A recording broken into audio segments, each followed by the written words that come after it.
Good morning, dear students. In our today's lecture, we will study about the topic highway alignment. So far, we have studied about the history of road development in India and the various 20-year road development plan. Now, today we will discuss something about highway alignment. So, first of all, what is highway alignment? So, basically, it is the position or layout of the center line of highway on the ground. मतलब जो भी highway हम जिस भी दो roots के बीच में हम प्लान कर रहे हैं, सपोज हम यहाँ से लेके यहाँ तक एक रोड को, ये एक जगह है ए और एक जगह है बी, इन दोनों के बीच में हम एक रोड को प्लान कर रहे हैं कि हमें रोड कंस्ट्रक्ट करनी है। तो उस रोड का किस किस तरीके से लेआउट रहेगा, मतलब वो कहाँ कहाँ से पास होगी।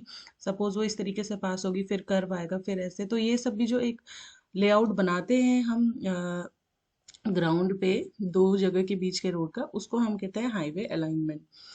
तो जो हम अलाइनमेंट जब हम डिसाइड कर रहे होते हैं रोड का, तो वो बहुत केयरफुली करना चाहिए, क्योंकि इम्प्रॉपर अलाइनमेंट की वजह से बहुत सारी डिसएडवांटेजेस हो जाती हैं। जैसे कि पहला पॉइंट है, कंस्ट्रक्शन कॉस्ट इंक्रीज हो जाती है। मतलब अगर हमने केयरलेस तरीके से अलाइनमेंट को डिसाइड किया तो क्या होता है, हमारी जो कंस्ट्रक्शन कॉस्ट है उस रोड की, वो बढ़ सकती है। एक डिसएडवांटेज ये हो सकता है। Second could be increase in maintenance cost. अब क्योंकि जो अलाइनमेंट बनाया वो प्रॉपर नहीं है, तो उसकी मेंटेनेंस कॉस्ट भी बढ़ सकती है। Then again increase in vehicle operation cost. मतलब अब उस रोड पे जो भी व्हीकल ऑपरेट करेंगे उनकी कॉस्ट भी बढ़ सकती है उनको ऑपरेट करने की, right. And last one is increase in accident rate. मतलब अगर हमारी जो रोड है वो प्रॉपरली नहीं अलाइंड है, तो उसमें उस रोड में एक्सीडेंट रेट होने के चांसेस भी बढ़ सकते हैं। दैट इज़ वाई जब हम अलाइनमेंट को डिसाइड कर रहे होते हैं तो that should be done very carefully. So what do you mean now by carefully, कि हमें किस किस पॉइंट्स को हमें ध्यान में रखना चाहिए, राइट। तो कुछ सर्टेन पॉइंट्स होते हैं जिसको हमको ध्यान में रखना चाहिए वाइल डिसाइडिंग द अलाइनमेंट। तो फर्स्ट पॉइंट है कि किसी भी दो स्टेशंस के बीच का जो रोड है उसका अलाइनमेंट जो होता चाहिए वो शॉर्ट होना चाहिए, राइट। नेक्स्ट है आपका that should be easy. Third one is it should be safe. And last one is obviously it should be economical. तो ये कुछ चार पॉइंट्स हैं जो हमें ध्यान में रखने चाहिए while deciding the alignment between two points, that the alignment should be short, easy, safe and economical. तो अगर हम शॉर्टेस्ट अलाइनमेंट की बात करें, तो किसी भी दो जगहों के बीच का, सपोज ये एक जगह है ए और ये एक दूसरी जगह है बी, इन दोनों के बीच का जो अलाइनमेंट होगा शॉर्टेस्ट, वो आपको पता है एक स्ट्रेट पाथ ही शॉर्टेस्ट अलाइनमेंट होगा। लेकिन क्योंकि कोई ज़रूरी नहीं है इन दोनों जगह के बीच में कोई भी ऑब्स्ट्रक्शन नहीं होगा, अगर नहीं होगा तो वेल एंड गुड, हम स्ट्रेट अलाइनमेंट को ही प्रेफर करेंगे। लेकिन अगर उन दोनों के बीच में ऑब्स्ट्रक्शंस हैं, तो फिर हमें उसी ऑब्स्ट्रक्शन को देखते हुए अपने अलाइनमेंट को इस तरह डिसाइड करना पड़ेगा कि वो हमें सबसे शॉर्ट पड़े, ठीक है। नेक्स्ट पॉइंट है इजी। इजी से यहाँ पे मतलब है कि अलाइनमेंट जो हमने डिसाइड किया रोड का, वो कुछ इस तरह के होना चाहिए कि जब हम उसके पास उस जगह पे रोड को कंस्ट्रक्ट करेंगे और जब हम मेंटेनेंस करेंगे उस रोड की फ्यूचर में, तो वो मिनिमम प्रॉब्लम्स के साथ होना चाहिए, राइट। और अलाइनमेंट इस तरह का होना चाहिए कि उसके ऊपर जो व्हीकल ऑपरेट करेंगे वो इजीली ऑपरेट करने चाहिए। इजीली ऑपरेट से मतलब है जो ग्रेडियंट्स और कर्व्स होंगे उस रास्ते में वो बहुत इजी होने चाहिए, बहुत शार्प नहीं होने चाहिए, सो दैट व्हीकल्स में जो पैसेंजर्स हैं उनको डिस्कम्फर्ट ना हो। तो ये था इजी वाला पॉइंट। देन है सेफ। सेफ का मतलब ये है कि जो अलाइनमेंट है वो इतना सेफ होना चाहिए कि जो उसमें हम कंस्ट्रक्शन कर रहे हैं और मेंटेनेंस कर रहे हैं। कंस्ट्रक्शन मतलब आपको पता है, जब हम किसी भी, अगर हम हिली एरिया के थ्रू रोड को कंस्ट्रक्ट कर रहे हैं, तो उसमें साइड्स में आपको हिल स्लोप्स भी होते हैं, एम्बैंकमेंट्स होते हैं। तो उनकी स्टेबिलिटी को भी हमें ध्यान में रखना चाहिए कि किस अलाइनमेंट इस तरह होना चाहिए कि जो साइड के हिल्स हैं या स्लोप्स हैं उनकी स्टेबिलिटी भी हमें ध्यान में रखनी चाहिए। तो दैट इज़ वाई वो हमारा सेफ होना चाहिए अलाइनमेंट।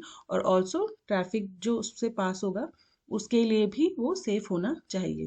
और लास्ट पॉइंट है इकोनॉमिकल। इकोनॉमिकल मतलब हमें वो अलाइनमेंट चुनना चाहिए जो हमें मैक्सिमम यूटिलिटी सर्व करेगा।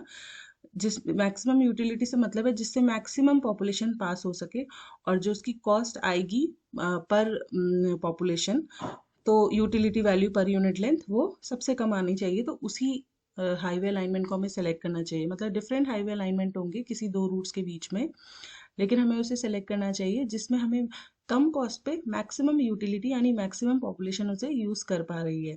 तो ये कुछ पॉइंट्स हैं जो कि हमें while deciding the alignment between two station हमें कंसिडर करने चाहिए।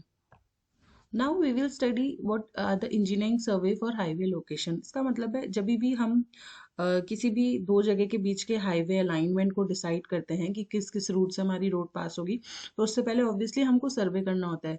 एज यू नो कि किसी भी इंजीनियरिंग प्रोजेक्ट के शुरू होने से पहले सर्वे करना होता है, तो ऐसे ही हाईवे लोकेशन को देखने से पहले हमें एक सर्वे करना पड़ता है। अब ये जो इंजीनियरिंग सर्वे होता है ये 4 डिफरेंट स्टेजेस में होता है। इसमें जो पहली स्टेज है वो होती है map study, right. Then next stage होता है आपका रिकनेसेंस,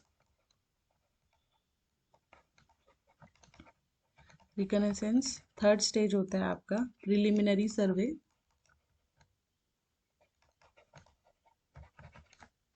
और लास्ट स्टेज होता है final location and detail survey. Final location and detailed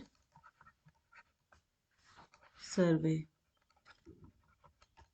तो इसमें जो फर्स्ट 3 स्टेजेस हैं सर्वे के, ये की जाती हैं वेरियस जो उस अलाइनमेंट की वेरियस रिक्वायरमेंट्स है उसको समझते हुए डिफरेंट अलाइनमेंट्स को लोकेट करने की। मतलब अगर सपोज ये 2 रूट हैं ए और बी, तो इनके बीच में बहुत से अलाइनमेंट हो सकते हैं, जैसे ये हो सकता है या ये हो सकता है या इस तरीके से हो सकता है या इस तरीके से। दैट विल डिपेंड ऑन कैसे उनके बीच में ऑब्स्ट्रक्शन है या किस तरह के हिल स्लोप्स हैं, ये सब पॉइंट्स। तो जो पहले के 3 ये सर्वे हैं, फर्स्ट 3, इनमें हम जो भी उस हाईवे अलाइनमेंट की रिक्वायरमेंट होगी उसको सोचते हुए जितने डिफरेंट अलाइनमेंट हो सकते हैं उनको स्टडी करते हैं। और फिर जब इन तीनों को करने के बाद एक लास्ट अलाइनमेंट जो हमारा फाइनल अलाइनमेंट होता है वो डिसाइड होता है। और फिर इस लास्ट सर्वे में हम उस अलाइनमेंट को स्टडी करते हैं जो हमारा डिसाइड हुआ है कि हम इस तरीके से उस रोड को कंस्ट्रक्ट करेंगे। तो ये होते हैं 4 stages of survey for highway location. तो सबसे पहले हम फर्स्ट स्टेज के बारे में पढ़ते हैं, फर्स्ट टाइप ऑफ सर्वे। तो map study, simple as the name is suggesting, map study में हम क्या करते हैं, जो उस जगह का टोपोग्राफिक मैप है जो कि आपको सर्वे ऑफ इंडिया से मिल जाता है, राइट। सर्वे ऑफ इंडिया से 15 और 30 मीटर कंटूर इंटरवल के क्या मिलते हैं, आपके टोपोग्राफिक मैप मिल जाते हैं, जिसमें उस जगह की पूरी टोपोग्राफी, जैसे मेन फीचर्स हाईलाइटेड रहते हैं, जैसे कि रिवर्स, हिल्स, वैली एक्सेट्रा, ये सब उसमें शोन रहता है। तो हम सबसे पहले मैप स्टडी में उस जगह के मैप को स्टडी करते हैं जो कि सर्वे ऑफ इंडिया से हम लेते हैं, और फिर हम डिफरेंट जो अलाइनमेंट वहाँ से पास हो सकते हैं उन 2 जगह के बीच में, उनको हम डिसाइड करते हैं मैप में ही, राइट। तो ये होती है हमारी पहली स्टेज, मैप स्टडी। उसके बाद क्या होता है, उसके बाद जो हमारा पॉइंट था, दूसरा सर्वे था, second type, that was reconnaissance. तो इसमें हम क्या करते हैं, जैसे आप नॉर्मल लैंग्वेज में रेकी भी कहते हैं, तो रेकी में हम सिंपल अब क्या करते हैं, हम साइट विजिट करते हैं, राइट। जो पहले तो हमने मैप में स्टडी की उस साइट को जिस 2 जगह के बीच में हमें रोड बनानी है, उसके बाद हम क्या करते हैं, हम साइट पे जाते हैं और हम उन वेरियस अलाइनमेंट्स को देखते हैं। पहले हम उस साइट पे जाके उस साइट का नॉर्मल एग्जामिन करते हैं, उसका जनरल उस एरिया का टोपोग्राफी को देखते हैं। पहले हमने मैप में देखी, उसके बाद हम साइट पे विजिट करके जनरल टोपोग्राफीज को देखते हैं। कुछ इंस्ट्रूमेंट जैसे कि एबनी लेवल, क्लिनोमीटर, बैरोमीटर, इन सब को लेके जाते हैं और वहाँ से और डिटेल्स कलेक्ट करके लाते हैं, राइट। तो ये सब हम उस जगह की रेकी करते हैं बेसिकली। फिर जो थर्ड पार्ट है, प्रिलिमिनरी सर्वे। प्रिलिमिनरी सर्वे में अब हम क्या करते हैं, थर्ड पार्ट में हम जो भी वेरियस अलाइनमेंट है जो हमने प्रपोज किए हुए हैं after the map study and recce, उसको हम क्या करते हैं, उसके बारे में सारी नेसेसरी फिजिकल इंफॉर्मेशन को कलेक्ट करते हैं, जैसे कि टोपोग्राफी कैसी है, ड्रेनेज कैसा है, सॉइल कैसा है वहाँ पे उस एरिया पे, ठीक है। फिर हम उन डिफरेंट अलाइनमेंट्स को कंपेयर करते हैं, राइट, जो हमने डिसाइड किए हैं मैप स्टडी और रेकी के बाद, उन सारे अलाइनमेंट्स को कंपेयर करते हैं। We also calculate the quantity of earthwork. Earthwork मतलब कितना आपको एक्सकेवेशन करना होगा और क्या क्या कंस्ट्रक्शन एस्पेक्ट्स होंगे, उन सबको हम कंपेयर करके क्या करते हैं, एक कॉस्ट निकालते हैं सारे प्रपोजल्स की। जो भी अलाइनमेंट हमने सोचे हैं उन सब की कॉस्ट निकालते हैं सारे पॉइंट्स को ध्यान रखते हुए, और फिर लास्ट में इसी प्रिलिमिनरी सर्वे में ही हम फाइनलाइज करते हैं बेस्ट अलाइनमेंट।